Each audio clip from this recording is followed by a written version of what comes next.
This is True Crime Out Loud.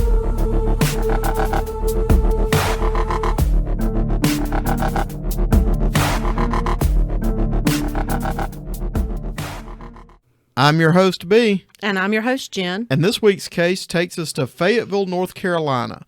Fayetteville has a population of just over 200,000 and is home of Pope Air Force Base and a U.S. Army installation, Fort Bragg. Now, Fort Bragg was the scene of the murder of the McDonald family in 1979, and that was a case in which an Army doctor, Jeffrey McDonald, was charged for murdering his wife and kids. But we are going to talk about the Eastburn family. Gary Eastburn, he was an Air Force captain, and his wife was Katie. She was petite with short, dark hair, and she was originally from Kansas. Gary and Katie had met at a single softball game about 12 years before this crime occurred, and they began dating. In 1975, they got married. 3 years later, they had their first child, Kara.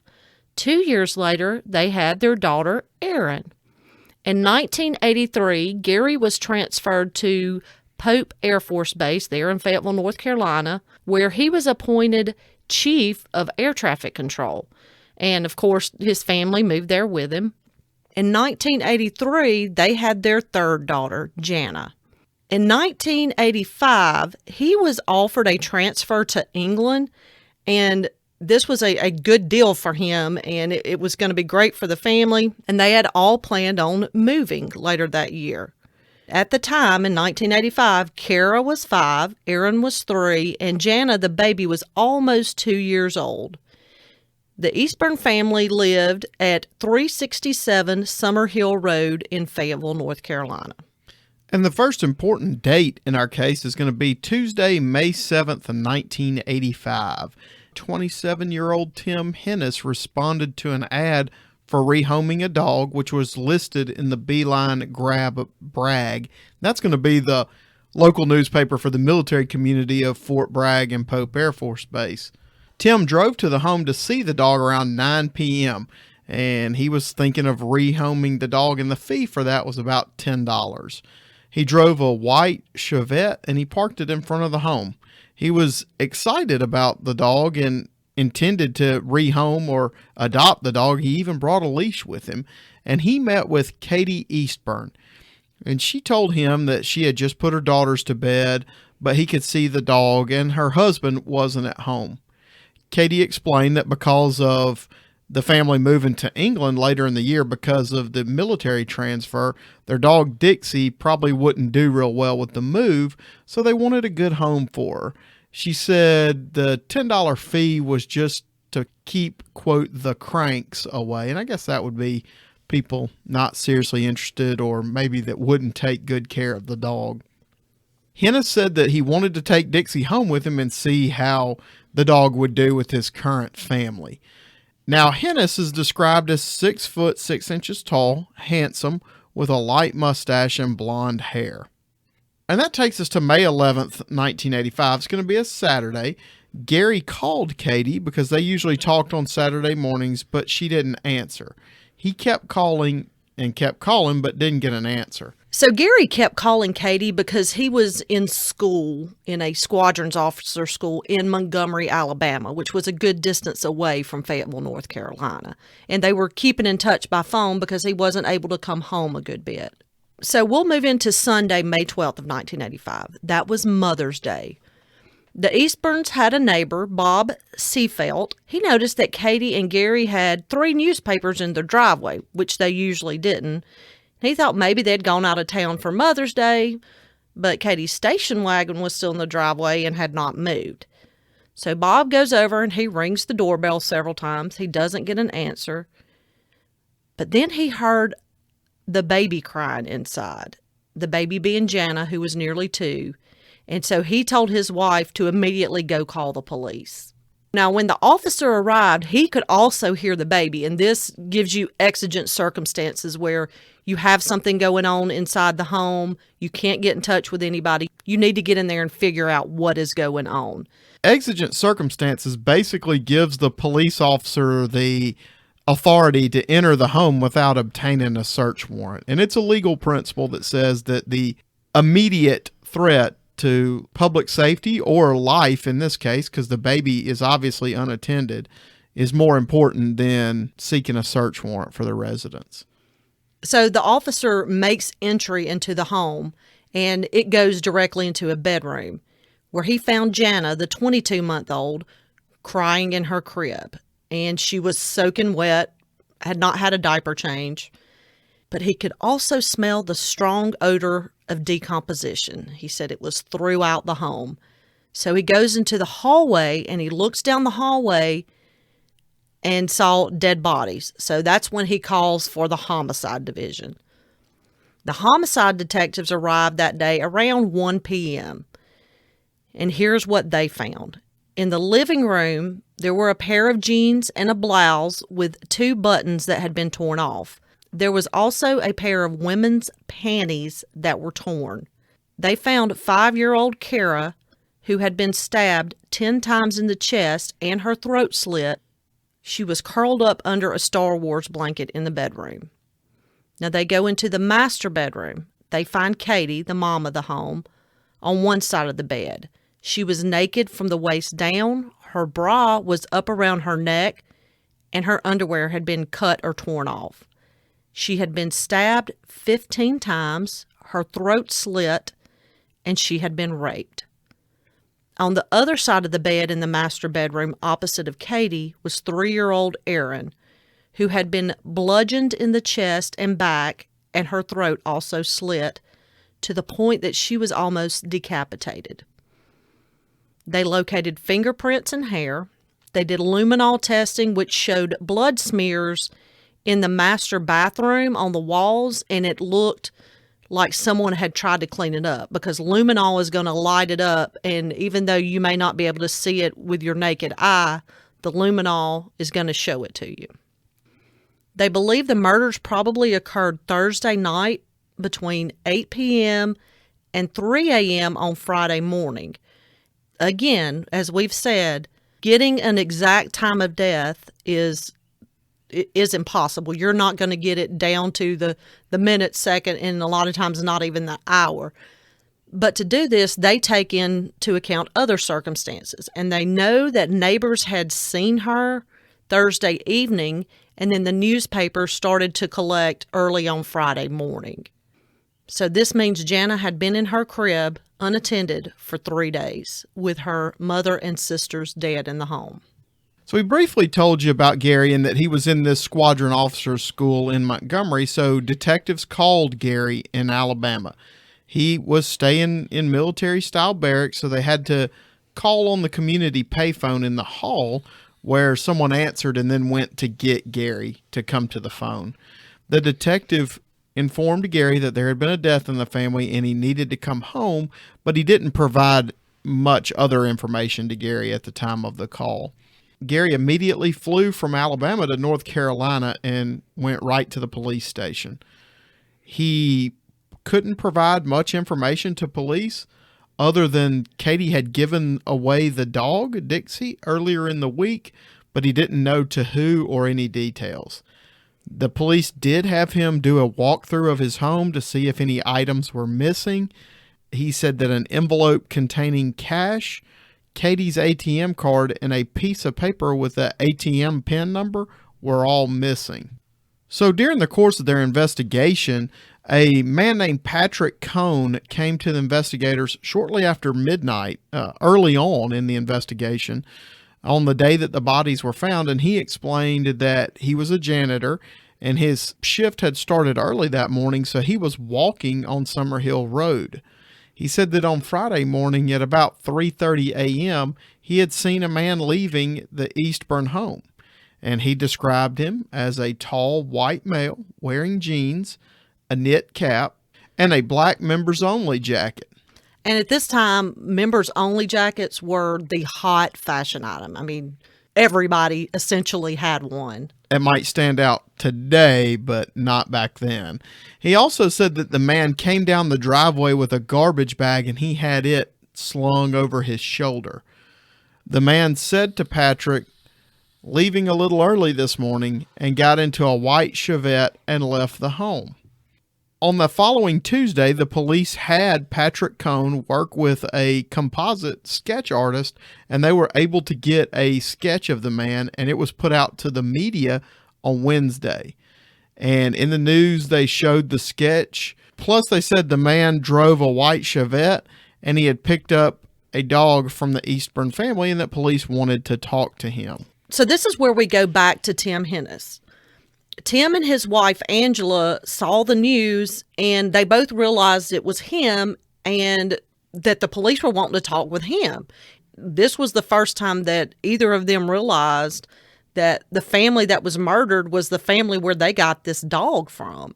So Tim, his wife, Angela, and their infant daughter, Christina, go to the police department to talk to them. There were some discrepancies here. Some reports say that Angela saw the news and called the police. Some say Angela saw the news, she told Tim, and they all went to the police. Some say that Tim and Angela saw the news together. Anyway, Tim Hennis goes to the police voluntarily and say, hey, I'm this guy that got the dog from the family. Well, when he walked in, they could not believe how close this man resembled the composite. You've seen composite sketches of people before, and when they finally find the offender, sometimes they are very different because eyewitness testimony, as we have learned over the years, is not the most credible source in an investigation. It is useful, but it is not always the most credible. But in this case, and go to our website to look at these pictures, I want you to look at the composite sketch and a picture of Tim Hennis at the time, and it looked like somebody sat there and looked at him while they drew this picture. So in Tim's voluntary statement to the police, he spoke to them nearly 7 hours on May 15th. They learned that he grew up in Rochester, Minnesota, and joined the Army in 1980.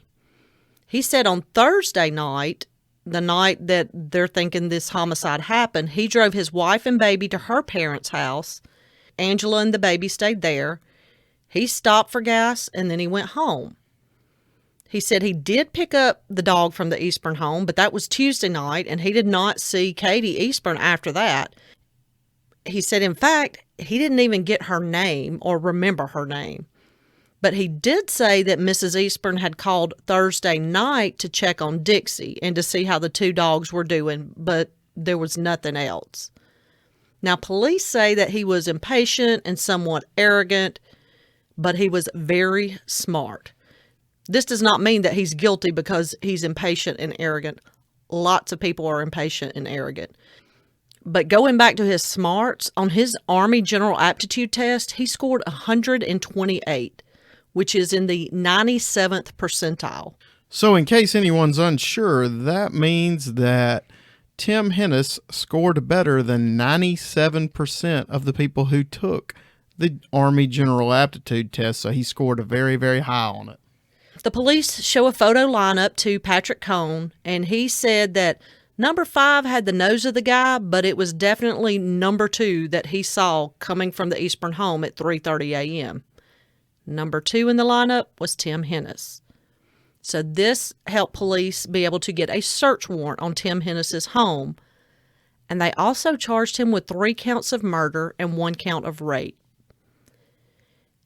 Hennis commented to the investigators, well, it looks like I'm going to wear one of those little orange jumpsuits.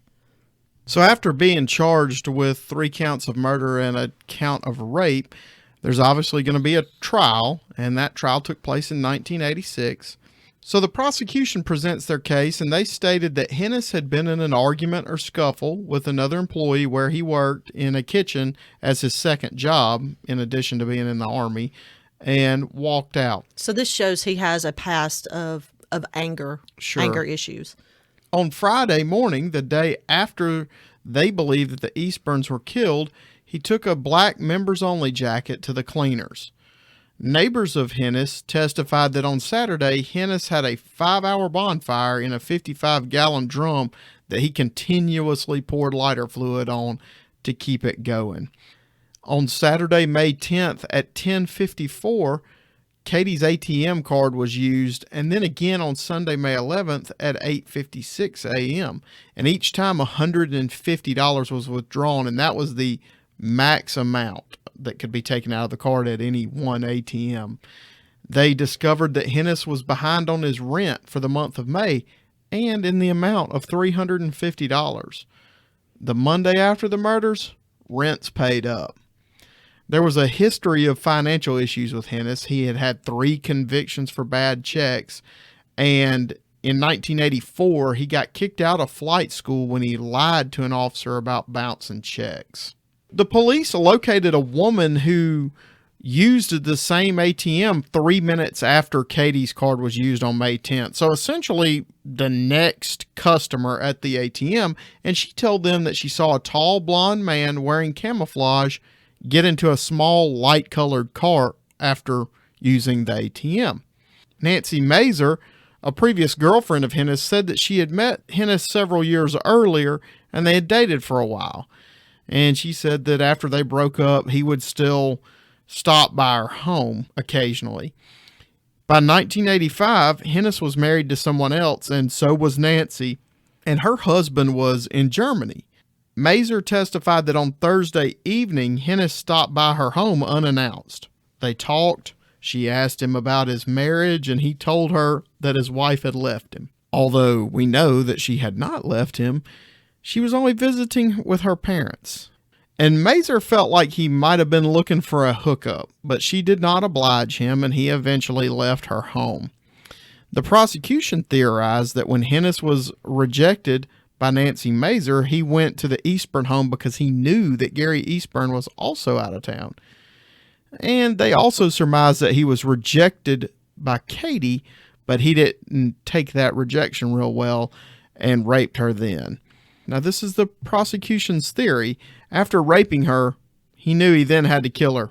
He most likely killed the 3-year-old and 5-year-old because they would be able to identify him, but he didn't kill the baby, they surmised, because she was too young to testify against him. Hennis was offered a plea of 2 counts of second-degree murder with a penalty of 2 consecutive life sentences, and he refused that plea. Took the jury about 10 hours to deliberate, and he was found guilty on all 3 first-degree murder counts and the count of rape, and he was sentenced to death. While he's in jail, Hennis receives a letter dated July 8th, 1986, which was the day he was sentenced, and the sheriff's office also received that letter.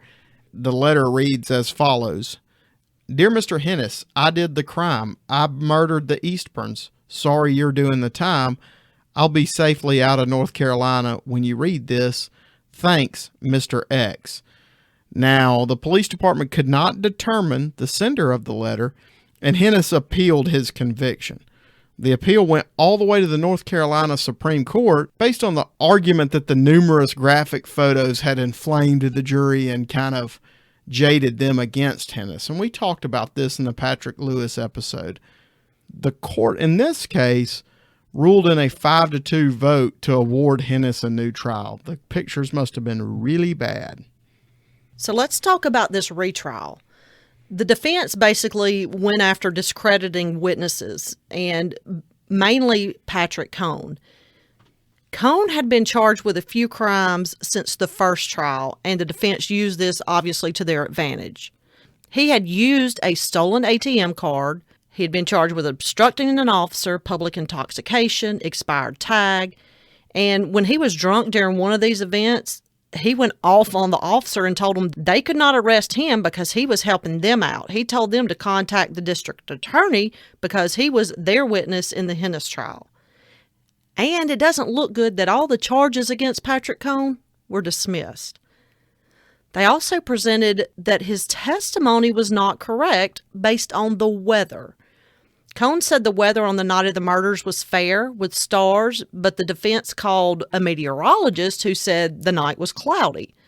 They also called a helicopter pilot who flew medevac missions. And he testified he had a mission canceled in those early morning hours and the weather was overcast and really dark. This is what the defense is trying to present. They're saying, hey, if he's not giving accurate testimony of the weather that night, how do we know he's given accurate testimony of who he saw or when he saw this person? Now, the police and the prosecution, they firmly believed in Patrick Cohn's statements about who he saw and when he saw him. Gary Eastburn was called to the stand, and he testified that about 2 months prior to the murders, Katie had gotten some threatening phone calls during the night, and the person even knew her name. Of course, the defense presents the letter from Mr. X saying, hey, here's somebody else saying they committed this crime. The defense also said the ATM eyewitness originally told investigators that she did not remember anything about the ATM. But just before the first trial, she remembered it was a tall, blonde man getting into a small, light-colored car. The defense at this point is throwing suspicion on this sudden remembering of who a suspect is. They raised many doubts about evidence, including a speck of blood found on a towel that did not match the Eastburns or Hennis. But one of the big moments was a new witness. This witness lived down the street from the Eastburns, and he said he did not sleep well at night. He would go for a walk sometimes around 3 a.m. He often wore a beanie hat and a black members-only jacket. So at this point in the trial, everyone says, everything you read, the prosecution was not even in the game at this point. It was in the hands of a new prosecution team, and it was like, were they even there for this trial? This caused enough reasonable doubt that Tim Hennis was found not guilty and set free. He chose to stay with the Army and was given 3 years of back pay.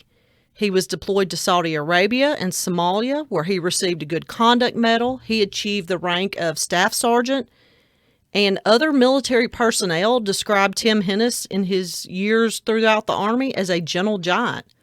And in 2004, Tim Hennis retired from the Army. So as we know, due to double jeopardy, once a person is tried for something and they're found not guilty, they cannot be tried again. No matter what happens at this point, they are not going to be tried again. So at this point in the story, we move ahead to 2006. Tim Hennis's trial has ended, and he is even retired from the Army at this point. But this case is going to resurface again. As we talk about so many times on True Crime Out Loud, a lot of these crimes that occur prior to the advent of DNA, I mean, they get new life now with the technology that DNA provides. So in 1985, DNA was obviously not a thing for criminal cases. So a cold case detective for Cumberland County, which is where Fayetteville, North Carolina is located, the detective kind of takes a flyer and sends in some vaginal swabs that had been collected from Katie at the time of the crime to be tested for DNA. Results came back in 2006, and it belonged to Tim Hennis. 12 million to 1. It was 1.2 quadrillion times more likely to belong to Tim Hennis than any other Caucasian man in North Carolina. I mean, incredible odds, but that just goes to show you the finite accuracy of DNA. But now the case immediately encounters some very, very big legal hurdles. The first is that the statute of limitations has passed for the rape of Katie, but there is a much, much bigger problem. And that's the double jeopardy that Jen talked about earlier. Double jeopardy is specifically prohibited by the Fifth Amendment. And that, like Jen mentioned, if you're found not guilty, you are not guilty forever and ever, amen. I mean, you're not getting tried again. And he was found not guilty of all the charges. The state cannot try him again for those crimes.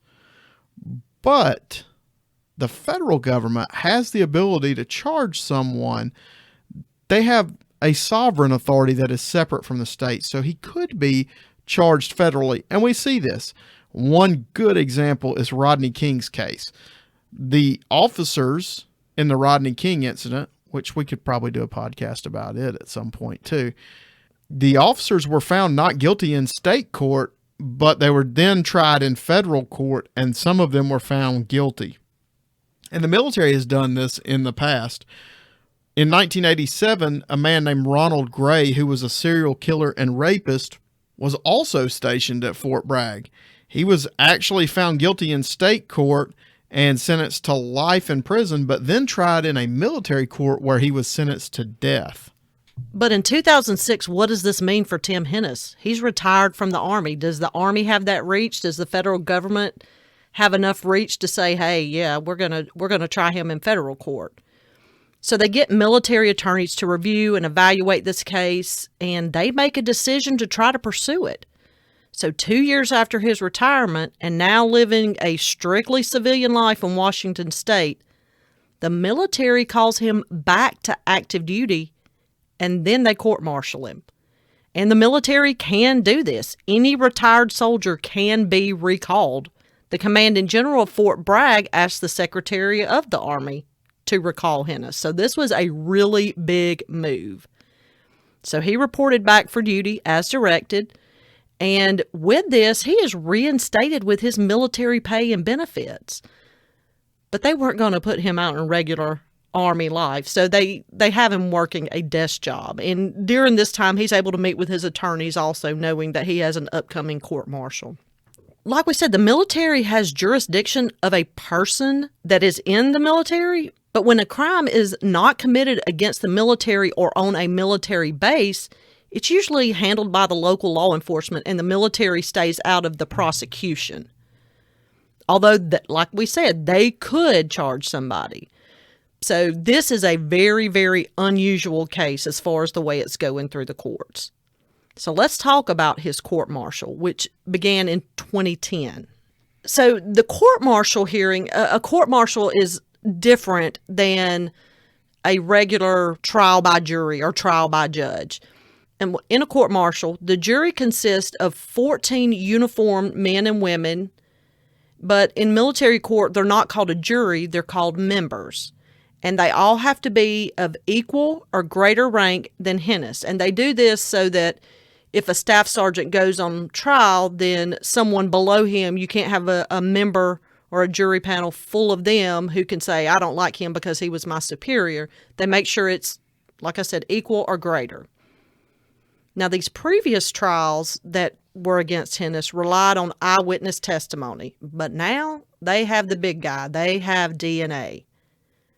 The prosecution presented that Hennis had adopted the Eastburn family dog, Dixie, and during this visit is when he learned that Gary Eastburn was away for training and would not be home.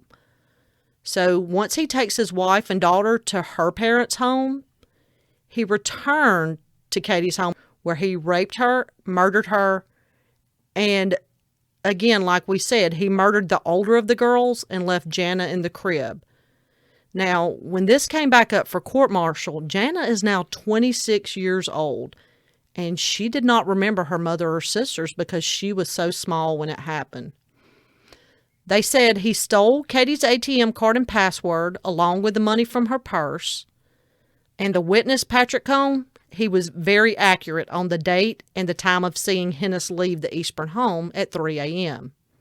Again, Hennis is identified by a witness using the ATM withdrawing money with Katie's card. Now, the defense for Hennis presented that there was no blood, fingerprint, or fiber evidence to connect Hennis, and only the DNA match from the semen sample, which could be from consensual sex a few days before the murder when he went to get the dog. But the medical examiner refutes this. He said it was not possible or even probable. There were abundant intact sperm that were deposited shortly before her death, because the sperm begins to disintegrate at a fairly consistent rate. So this was basically a timestamp on the crime. The defense presented that Hennis was seen working on a dollhouse for his daughter at the time the ATM card was used. The prosecution said the reason they did not find fingerprints and other evidence is the scene showed signs of someone cleaning. And then the witness, Patrick Cohn, said the suspect was leaving the home with a garbage bag full and over his shoulders, which could have most certainly contained the majority of the evidence he used to clean this scene. In 1985, he would have no idea about DNA, so he had no reason or knowledge to destroy the semen he left behind. Now, Tim Hennis did not testify in his court-martial. In a court-martial hearing, the members, remember, those are the jury in our civilian world. They're called members. You have to have a 2/3 agreement for a conviction. And for a death sentence, all members have to agree not only on the conviction, but also on the punishment of death. So everybody has to be in agreement about everything. April of 2010, 25 years after the murders of the Eastburn family, and 21 years after Hennis was found not guilty in state court, the members took 3 hours to find Tim Hennis guilty in military court on 3 counts of first-degree murder. Now, the rape, statute of limitations had expired, but they were still able to use the DNA for the murder. Well, he was sentenced to death. He was demoted to the rank of E1, given a dishonorable discharge, a forfeit of all pay and benefits. Of course, he appealed, and it's gone all the way to the Court of Appeals for Armed Forces, which is the highest military court. It's basically like our Supreme Court. His attorneys argued the Army was acting as a front for the state, and the Army did not have jurisdiction because Tim Hennis had retired and he had a break in service. The military argued that he was active duty at the time of the crimes, therefore they do have jurisdiction.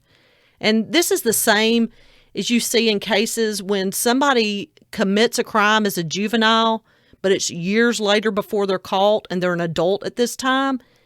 They are tried for the time that they committed that murder. So if they were a juvenile, if they were 16 when it happened and they're 45 when they're caught, they're tried based on the laws and as a juvenile at the time of the crime. So in 2020, the conviction was upheld. Tim Hennis now sits on death row in military prison in Fort Leavenworth, Kansas. As of 2019, which is the latest update I could find on this, but he was still married to Angela. And according to CNN in 2014, Hennis is the only person in U.S. history to be tried for his life 3 times after having a guilty verdict and then a not guilty verdict. There have been more than a dozen military death sentences in the past 30 plus years, and most all have been overturned on appeal or changed to life in prison. But right now, Tim Hennis is one of 4 men on military death row. Ronald Gray, that we talked about earlier, who was a serial killer. Nidal Hassan, who murdered 13 people at Fort Hood, Texas. Akbar Hassan, who killed 2 officers and injured 14 others in Iraq. Now, the last military execution was in 1961. So the chance of Tim Hennis being put to death anytime soon is very, very slim. But the family has at last got some resolve for this. So as a final note, Gary Eastburn, after the murders, he canceled his transfer to England, but he eventually went in 1988 along with his daughter Jana, and he later married a British nurse and left the Air Force. And Gary Eastburn showed up for all of these trials. And I'm sure that Gary and Jana and the parents of Katie were glad to finally have Tim Hennis sitting on death row. It's amazing how close he got to getting away with it. Yeah, I mean, thank you, military, for taking care of this. Don't forget about our T-shirt giveaway. Go to Apple Podcast, submit a review, and then make sure to email us the name you used to submit that review so that we can match it up. And again, June 15th is when we're going to be deciding who gets those shirts. And before we go, I want y'all to listen to this. It's a shout out to some friends of ours who also have a podcast. Take a listen.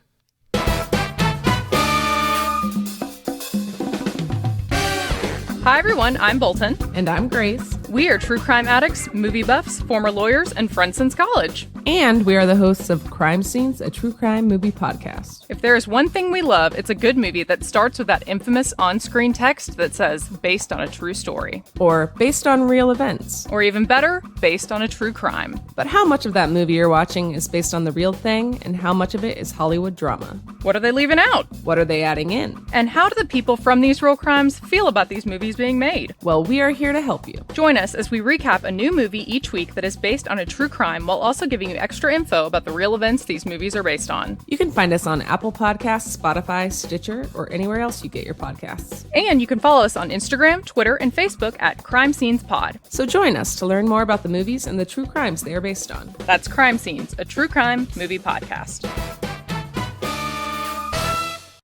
Well, we hope you've enjoyed this week's podcast, and we look forward to getting together with you again. We'll see you next week. And as always, you forgot that. And as always, we'll see you next week. We would like to hear your thoughts on this and all of our cases, and as always, you can reach us by email at truecrimeoutloud@gmail.com, Facebook and Instagram at True Crime Out Loud. Out Loud is 2 words, not one, and Twitter at TC Out Loud. Photos, links, and sources for this case can be found on our website at www.truecrimeoutloud.com.